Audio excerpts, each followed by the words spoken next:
জনগণকে চিন্তা করতে হবে। বিএনপিকে কারা ভয় পায়?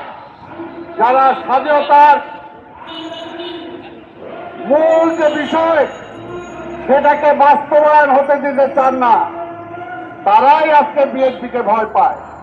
যারা গণতন্ত্র চান না, একদলীয় শাসন চান, যারা গণতন্ত্র চান না, যারা বিজাতীয় শাসন চান, তারাই বিএনপিকে ভয় পান। বিএনপি জনগণের দল, বিএনপি জনগণের সাথে আছে। এই কারণে বিএনপির নেতা তারেক রহমান বলার সাহস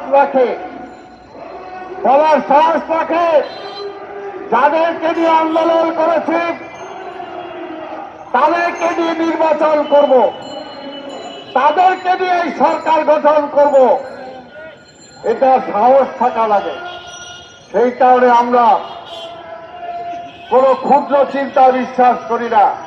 দেশটাকে জাহান্নাম বানায় দিচ্ছেন, দেশের সবকিছু ধ্বংস হয়ে গেছে। এই ধ্বংসস্তূপ থেকে এই দেশকে উদ্ধার করতে হলে জাতীয় ঐক্যের কোন বিকল্প নাই। ঐক্য বিনষ্ট করবেন না, ঐক্য সবাই রাখেন। ঐক্য নষ্ট ছিল বলেই ৭৫-এর পরে আবার আওয়ামী লীগ ক্ষমতা আসতে পেরেছিল,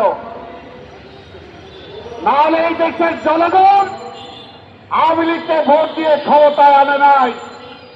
তাই ভাইর আমার, ওই নির্বাচন দেরি করে আবার ওই আওয়ামী লীগকে আনার জন্য কোন ষড়যন্ত্র করেন না।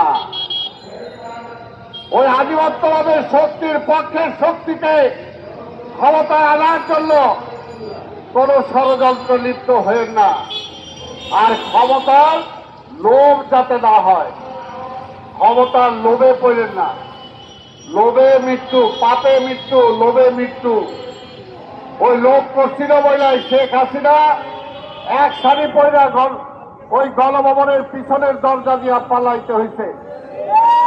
বাংলাদেশটা অত সহজ না, খুব সহজ আবার খুব কঠিন।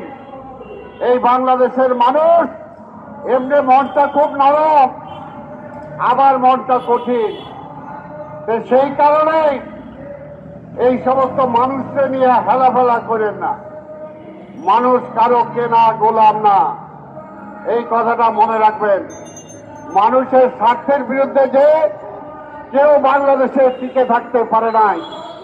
তাই আজকে বলবো, দেশকে রক্ষা করতে হলে, দেশের মানুষকে রক্ষা করতে হলে, গণতন্ত্রকে রক্ষা করতে হলে, স্বাধীনতাকে রক্ষা করতে হলে অতি দ্রুত নির্বাচন ছাড়া কোনো বিকল্প নাই।